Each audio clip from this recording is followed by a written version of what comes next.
Very good morning to all of you. Good morning, Swamiji and all the delegates present here. Thank you for inviting me for this wonderful conference on peace. So let us start with how the social media, the topic is given us, the social media in promoting the peace and security. It's audible? So I'm not going to talk much, but I want to be interactive with you, right? Today, everyone knows about social media, right? Everyone is having a social media. You do in social media. What is a social media? Yes, please. I want you to speak. What is a social media? Yeah, you have a WhatsApp group. You have a Facebook. Is right? Yes, everyone. Can you, anyone is not having it? You don't have. Maybe 1 or 2%. If you are a youth, definitely you will have it. Because all students will have this social media. But how the social media is going to promote the peace, security, right? What is media? What is media? Media, when you read a newspaper, you call it as a media. You listen to a news, it's a media. But a social media is different. The social media is a right we can express our thoughts, our feelings as students, as professors, and all the listening people here have a liberty, has a democratic right to put our views out. Right? So the social media is making us to make a democratic way of putting our views out. Today you see international level, the media, the social media is playing an excellent one for promoting the peace and security. So let us begin with the social media for peace. Please, next. Yeah. I think if the video is coming, you can operate it now. So I like to put a small video. Please click on to the video. I said I won't talk much. I want you to think. So let us see the city of Bombay. Capital of the world. Here, people honk even when the signal is red. Savay hai na? Maybe they think that by honking, they can make the signal turn green faster. Samjhatच नाही.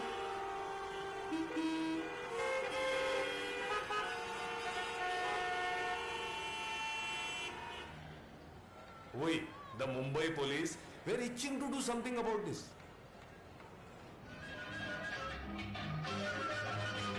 One day, we connected decibel meters to a few signal poles around the city. If the decibel level went over 85 dB, the signal would reset and stay red for longer. आता बसा बोंबलत.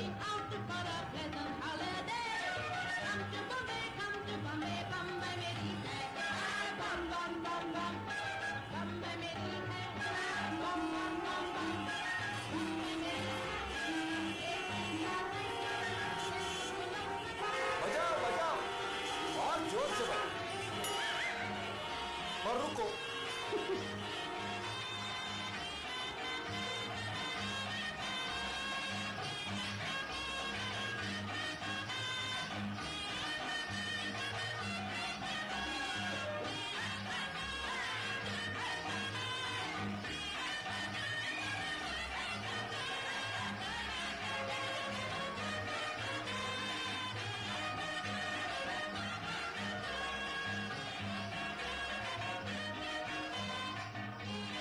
Feel free to honk.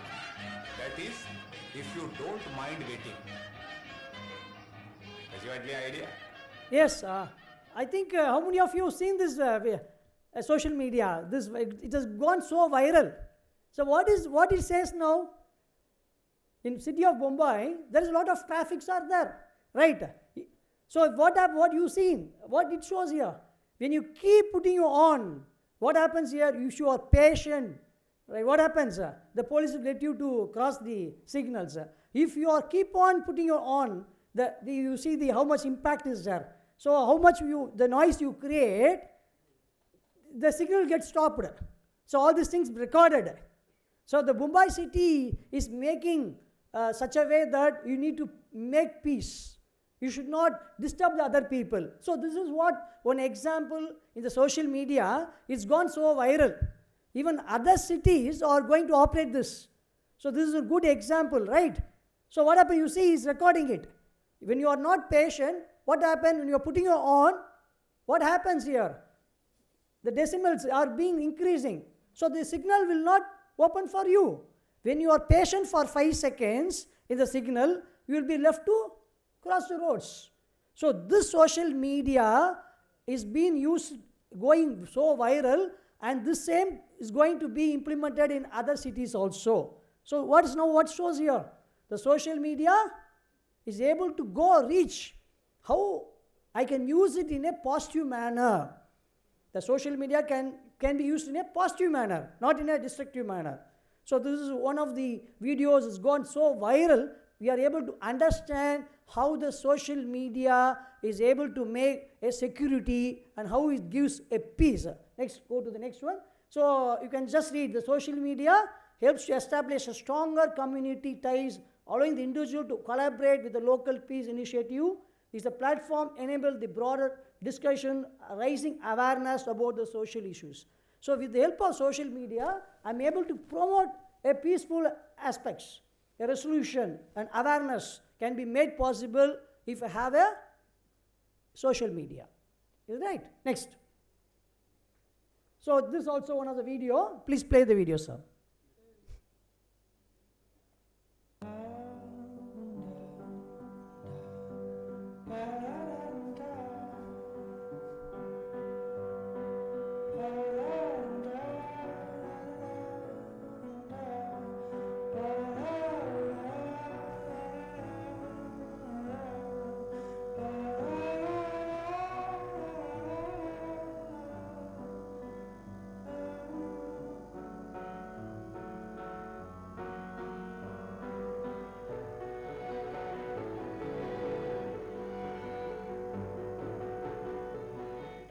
If I keep telling, please donate, no, listen. Am I right? They put in the words. But if this is being put in a social media, you understand the video, what it shows here? When you keep donating, what happens here? You are donating to a prisoner where you can remove the hands, right? You are giving a donation to a prisoner. So this video went so viral, so I donate, you are putting a help to the prisoner. So in this way, lot of donations made possible because of this particular ad, the advertisement in the social media, it went so viral. So instead of telling, please donate, I put in a social media, it is reaching every people. Is it clear? So next one is the most interesting one. Can you guess who it is? Yes, who is it? Who's a person? Have you seen this person? Mahatma Gandhi. Yeah?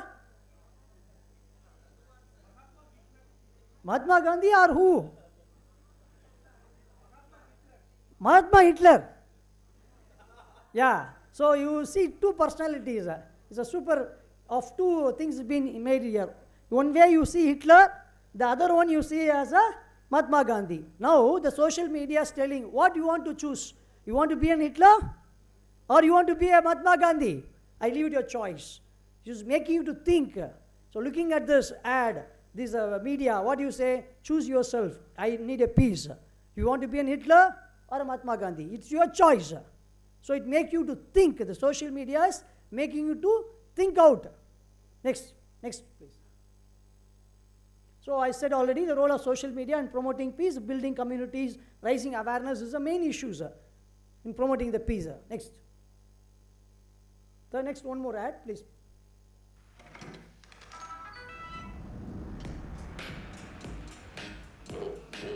Money. It can get you anything these days. Fidget cubes, high-tech drink coolers, a collapsible and reusable straw. Peace. Peace? Everything has a price, right? Last year, the cost of armed conflict was $1.02 trillion. That's a lot of money. It's also a really shitty investment. Peace, however, is way cheaper than war. Studies show that if you spend $1 on building peace in conflict countries, you reduce the cost of conflict by $16. And with enough dollars, we can do things like promote democracy, fight corruption, protect human rights, and ensure free flow of information, the foundations for sustainable peace. So, how much is world peace? About $102 billion.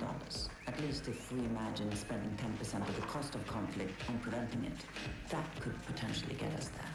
But hold your Teslas. No one can afford to pay that much. Well, duh.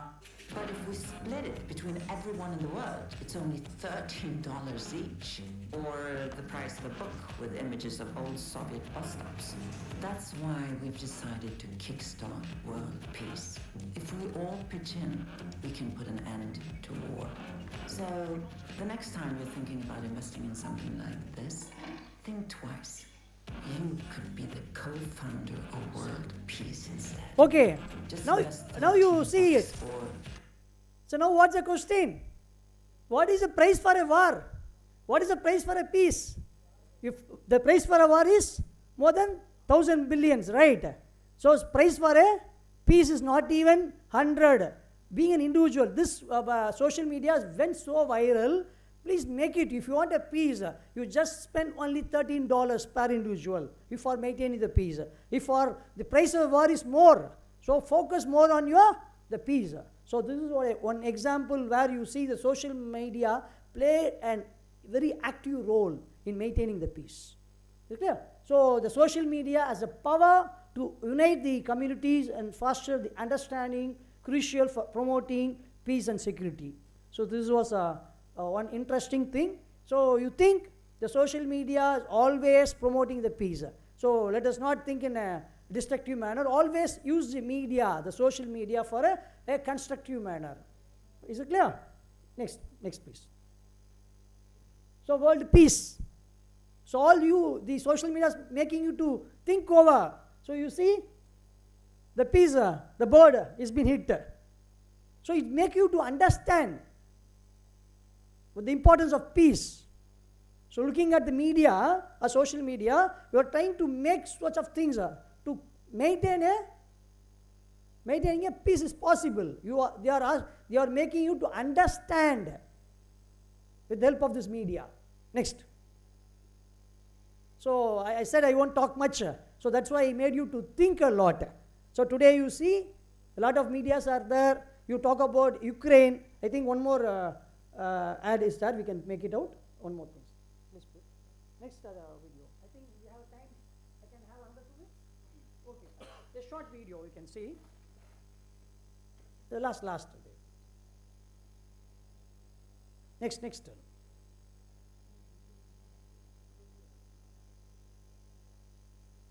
Yeah. Priyanka Chopra. You can put this. Next one. Next one. Yeah.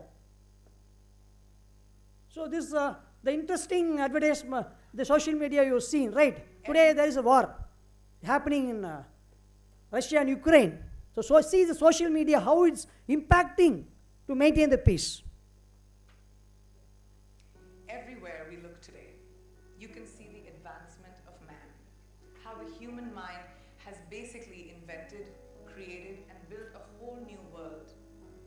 Yet strangely, every time that I have been on the field, I've wondered how that same human mind continues to allow the exploitation of children across the world, where girls are being denied to go to school, where children are living without clean water, medical care, protection, even food, where their bodies and minds are unprotected from violence, abuse, and exploitation, where they are targets of war.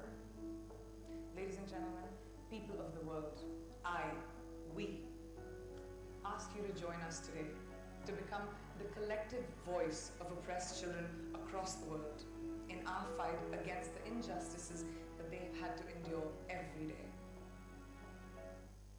So you understand now, right?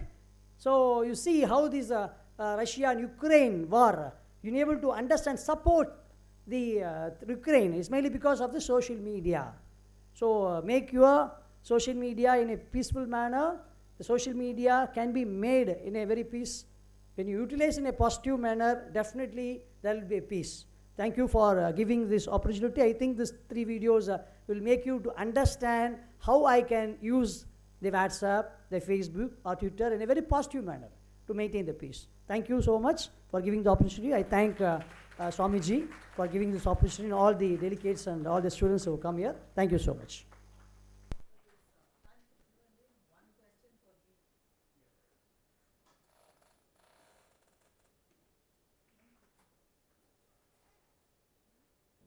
I loved your presentation, and it's a topic which resonates with me because I work in the courts. I'm a lawyer.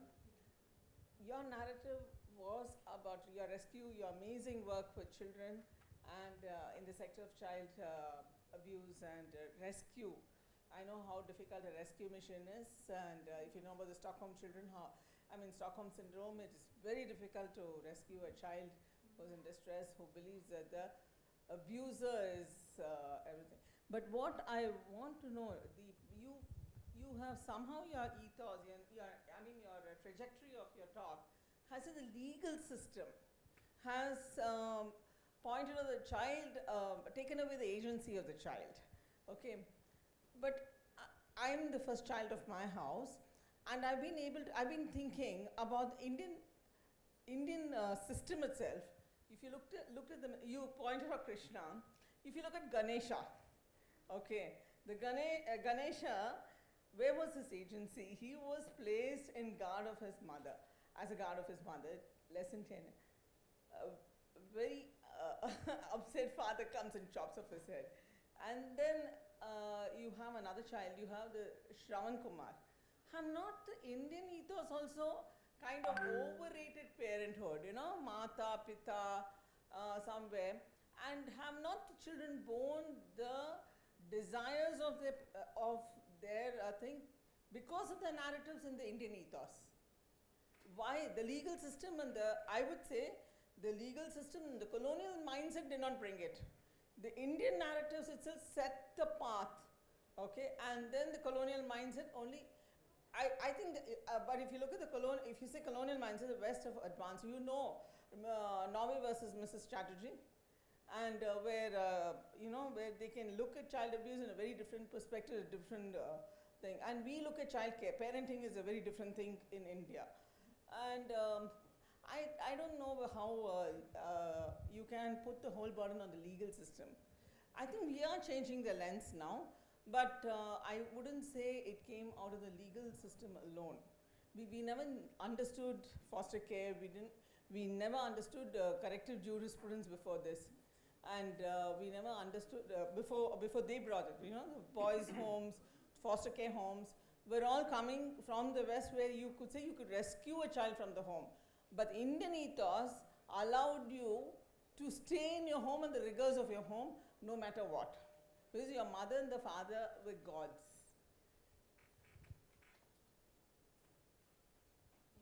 Yeah, thank you for the question. And actually, it's a combination of both. And this is why, even in the child rights sector, we are talking about decolonizing, because when I say that the laws create some sort of a problem, because the laws have been made by people who have been trained in this very colonial and Western-centric ways of looking at childhood. That is why we have the law as we have it.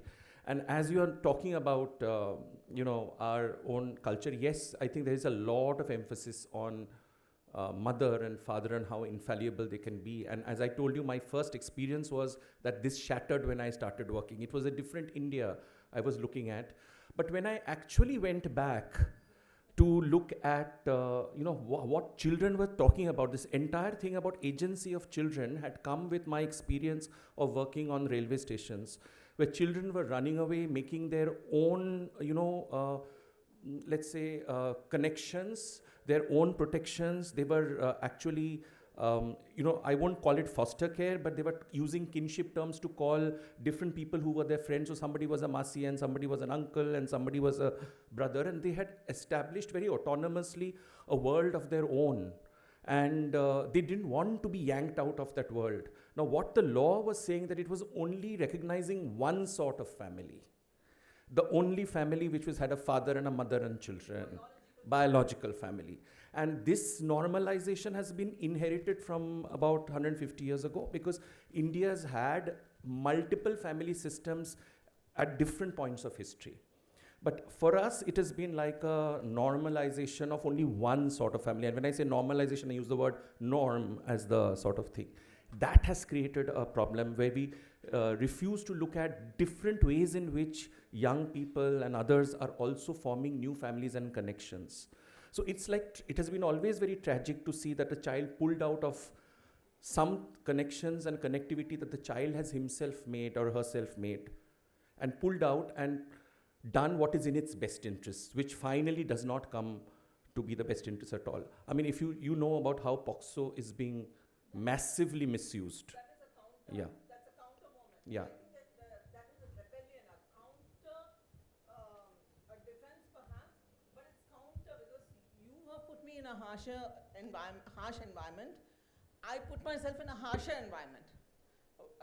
Understanding it from the point of view of a child and the wisdom of a child is very difficult, because to unravel is the trauma which finds seed, at a time where the child is not able to express itself.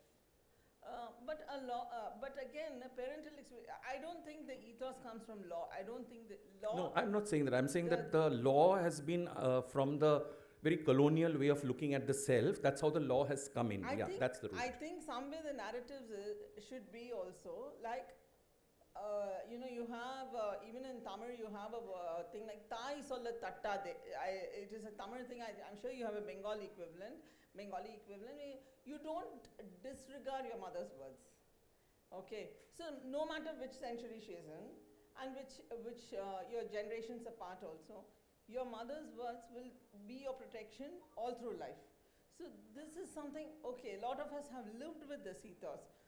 And the law also borrows from this ethos, because you have customary laws also.